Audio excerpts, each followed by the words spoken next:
Nshuti z'ikiganiro ntayorwa turaramukije mu kiganiro cy'uyu munsi ngiye kukubwira ibintu 20 byagufasha byakubera motivation yo gutangiza YouTube. Impamvu zo gutangiza YouTube kw'iki gihe ni izihe?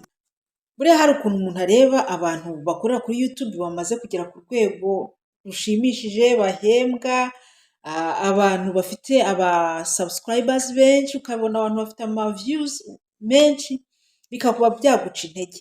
Ariko menya ko nawe ushobora kuhagera umunsi umwe.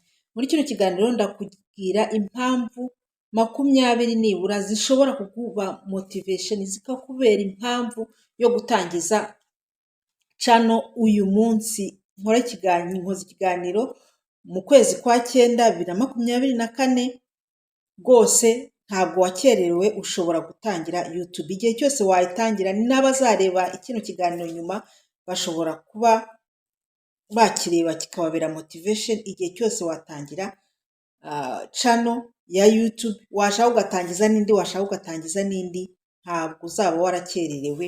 Kandi hari impamvu nziza zishobora kukubera motivation arizo ngiye kugeraho. Izo mpamvu rero ni izihe? Impamvu ya mbere ni uko buri wese ashobora kubikora. Google muri no minsi irimo iragenda ishyiraho uburyo, ndetse n'izindi application n'izindi platform zikora ku buryo zorohereza abantu. Tekinoloji aho igeze buri wese yabikora, yabyiga akabimenya, n'amakuru aba ari hirya no hino yagufasha gukorera amafaranga kuri YouTube. Icyo bisaba gusa ni ukubyiyemeza, ni ukugira patience, kandi ukagira ikintu bita guhozaho, aricyo bita consistency. Bisaba rero kugira ngo ukore community yawe nyine ihoraho, ikomeze kugukurikira. Buri wese rero ashobora kubikora kuri YouTube. Ikindi cya kabiri ni uko kugira chaîne YouTube ni nko kugira adresse kw'iki gihe. Ushobora kuyishyiraho ukajya utangizaho ibiganiro byawe, bituma nyine umenyekana. Ikigo runaka nacyo gishobora gushyiraho YouTube runaka kigatangarizaho ibikorwa byacyo, bigatuma abantu bakimenya. Ni nka personal branding, bituma nyine abantu bakumenya utazwi, ukajya kubona ukabona uramenyekanye, kandi ugatangarizaho amakuru yawe. Uzasanga n'ibindi bigo bikomeye bigenda bishyiraho umurongo wa YouTube. Icya gatatu ni uko ni uburyo bwo gukorera amafaranga.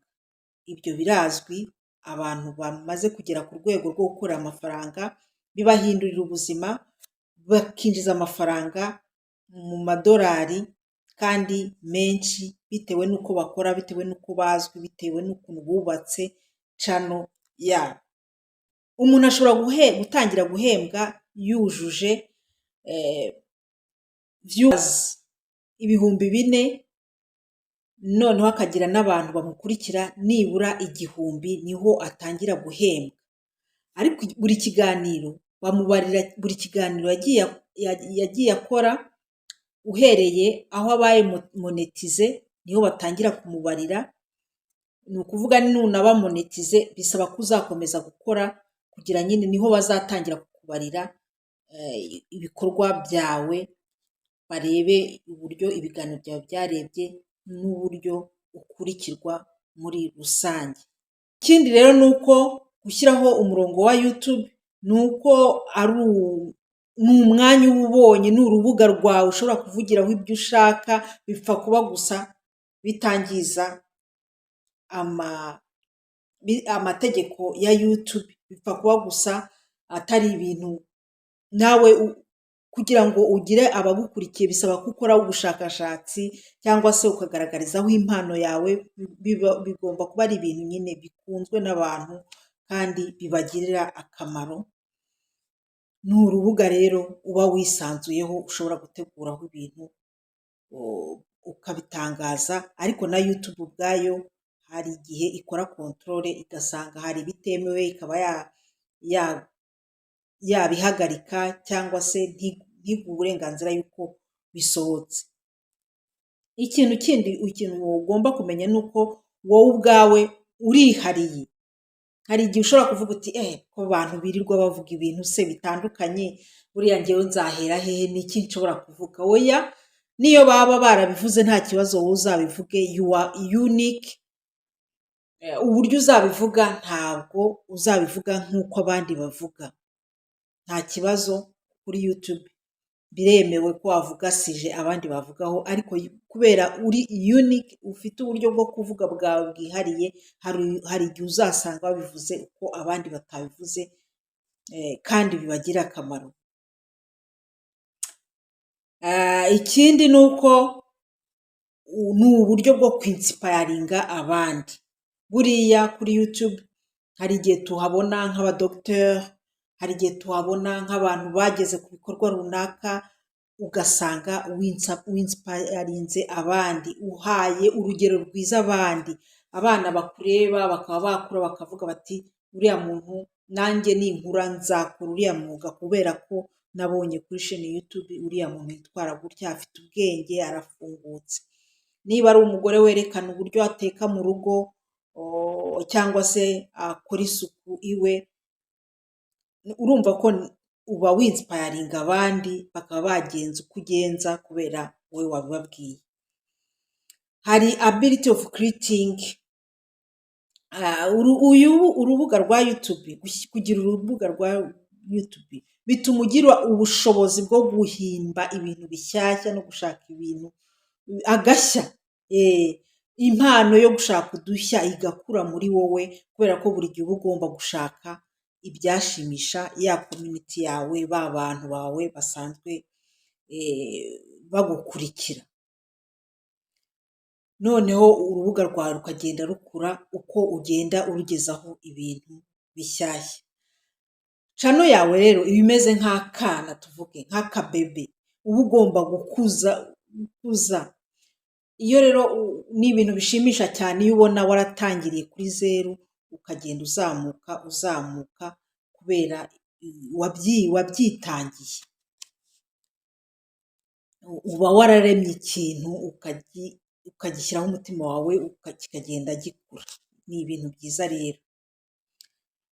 Ikindi kigomba kukumotiva mu gukora channel ya YouTube, ni uko YouTube hari uburyo ikugezaho amakuru y'ukuntu ibintu byawe biri mu kugenda, abagukurikira. Ubona ikorera mu mucyo rwose, ikugezaho statistics, ikakugezaho ni accountability, ikugezaho uko biri mu kugenda, abagukurikira, buri kiganiro uko kirebwa. Ni ibintu biba biri mu mucyo rwose, utavuga uti bazanyiba, buriya baranyibye. No, ni ibintu biba biri mu mucyo. Ushobora nanone gushyiraho umurongo wa YouTube kugira ngo ubike amakuru y'ubuzima bwawe, cyangwa se y'ibikorwa wagiye ukora nka souvenir, cyangwa se memory making. Niba tuvuge umuntu, hari abantu kuri YouTube bahashyira amakuru rwose y'imiryango yabo, bagiye mu mavakanse se, bakoze za anniversaire, bakoze ubukwe, ugasanga byose biri kuri YouTube. Ni igikorwa kiba kiri personnel, ariko bakanagihemberwa iyo cyarebwe cyane. Ikindi rero, indi mpamvu yatuma ukora umurongo wa YouTube ni uko ugereranyije n'izindi channel zose n'izindi platforms zihari, harimo za Facebook, za Twitter, za Instagram, bemeje yuko gukorera kuri YouTube byoroshye kurusha izindi platform. Kandi mu mateka, kuva YouTube yatangira gukoresha bino biganiro abantu bagakoreraho bakorera amafaranga, ntabwo YouTube yigize igira ibibazo nk'uko izindi mbuga zagiye zigira ibibazo bikomeye, ugasanga n'ibihugu byemeje ko bafungwa ibintu bya YouTube mu bihugu byabo. Ntabwo rero YouTube yakunze kugira ibibazo byo gufatirwa ingamba zo kuzihagarika, cyangwa ngo ubone ku rwego international YouTube yagize ibibazo cyane. Indi mpamvu nanone ni uko YouTube itanga uburyo wifashishije n'ama application yandi atandukanye, itanga uburyo wakoresha utiyerekanye isura. Burya hari abantu bakunda vie prive yabo, baba badashaka kwiyerekana, bakaba bafite ibintu bashobora gusangiza abandi, ariko bakavuga bati ntawamenya, social media ni ukuyitondera cyane, ntabwo ngewe nshaka kujya kwiyerekana cyangwa kubera impamvu zabo bwite, ntibashake kwerekana amasura yabo. YouTube rero iri mu mategeko yayo yemera yuko umuntu ashobora gukora aterekanye isura ye, kandi ikiganiro cye kikareba, akifashisha amashusho asanzwe, akifashisha amafoto, ndetse hari n'ibyo bita avatar, ni za application zikora andi masura nyine yo ku rwego rwa interinete, umuntu atagaragaye. Niba ari umugabo ushaka kwerekana, ugashaka avatar y'umugabo, yaba ari umugore ugashaka iy'umugore, n'amajwi, kandi n'amajwi nayo ukayahindura ku buryo nta muntu ushobora kumenya ko ari we. Wowe rero waba ufite ikibazo y'uko bazakubona ukumva ntabwo wisanzuye, ushobora gukoresha buno buryo kandi ugakorera amafaranga kuri YouTube.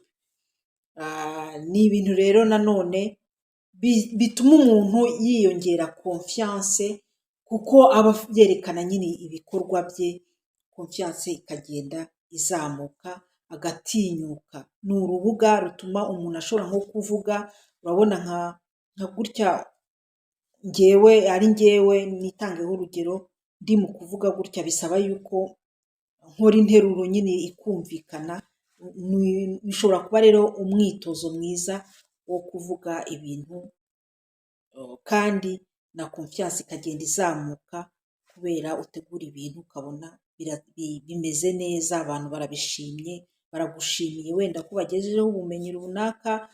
Bishobora kukuzamurira confiance, bishobora kukuzamura icyizere ko hari ibintu ushoboye kandi ufashijeho n'abandi. Ni umwanya rero wo kwitoza kuvuga no gutegura ibintu bifite sanse, bifite umujyo. Ni n'umwanya nanone kandi gukora YouTube channel, ni umwanya wo gutegura ibintu, ugakora research, ugashakashaka, ubwenge bwawe urumva nabwo buba bukora. Tuvuge nk'iyo ntegura ikiganiro, wenda tuvuge runaka cy'indwara ya diyabete, nshobora kuba ibyo bintu byose ntabizi, ariko nyamara nkabikoraho ikiganiro. Bisaba rero ko nkora research, nkajya kuri interinete nkareba buri cyose, nkareba cyose. Ibyo bituma ubwonko bukora, bityo ntibusinzire, ntibusaze vuba. Ni umwanya rero wo kwiga no gushaka ibindi bishyashya. Ni uburyo nanone bwo gukuza impano. Ushobora kuba ufite impano yo kwigisha, ushobora kuba ufite impano ya komedi, kuririmba se, kuganiriza abantu, ariko burya impano iyo ari yo yose iyo utayikoresheje irasinzira, ndetse ukaba wanayitakaza burundu. Iyo rero ukoze ibiganiro kuri YouTube, urumva uba ukoresha ya mpano yawe. Tuvugeho nka wa wundi w'umukomediye, gukora za komedi, urumva ko bimusaba kubitegura. Gukina teatre nabwo bisaba ko abitegura. Impano rero igenda ikura, ari ubyandika, ari uwitoza, ari ugira gute, urumva ya mpano abayikoresha igakura. Bisaba nanone, ni ikintu gisaba discipline rwose. Umuntu ufata gahunda yo gukora ibiganiro kuri YouTube bisaba discipline. Ni ibintu bishobora kuguha discipline, ukagira umurongo w'ubuzima, ukavuga uti nzajya mbyuka nkora ikiganiro, akazi nako niba ngafite, akazi kanjye nzagakomeza. Ni ibintu bisaba discipline, kuko udafite discipline urabita byose bikarangira ugasanga ni umwanya wapfuye ubusa.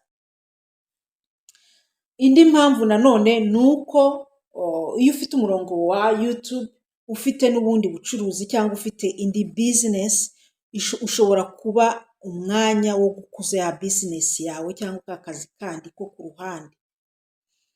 Tuvuge nk'urugero, ufite ubucuruzi bw'imyenda cyangwa se ubucuruzi bw'ibikoresho byo kubaka cyangwa ibyo gufotora cyangwa iby'iki.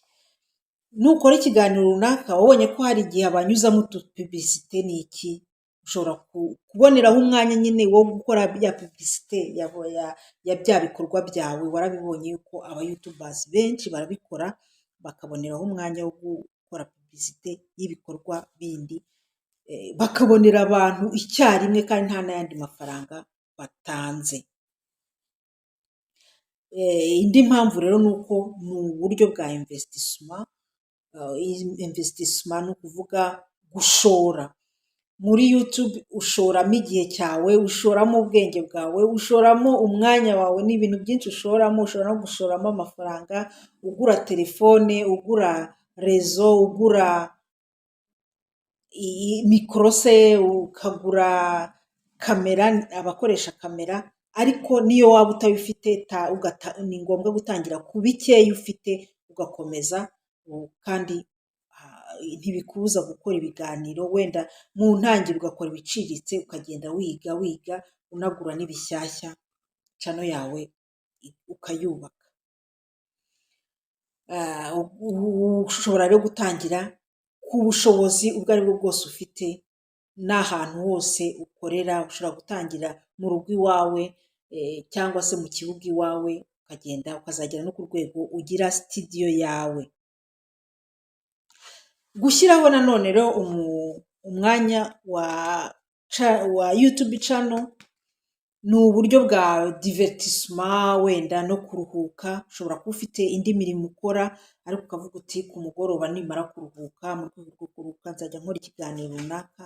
Hari n'imiryango igikora ifatanyije rwose, ugasanga abantu bo mu rugo bose baraparticipiye, bashyize hamwe, bubatse channel, kandi urumva ko amafaranga azavamo azaza mu rugo.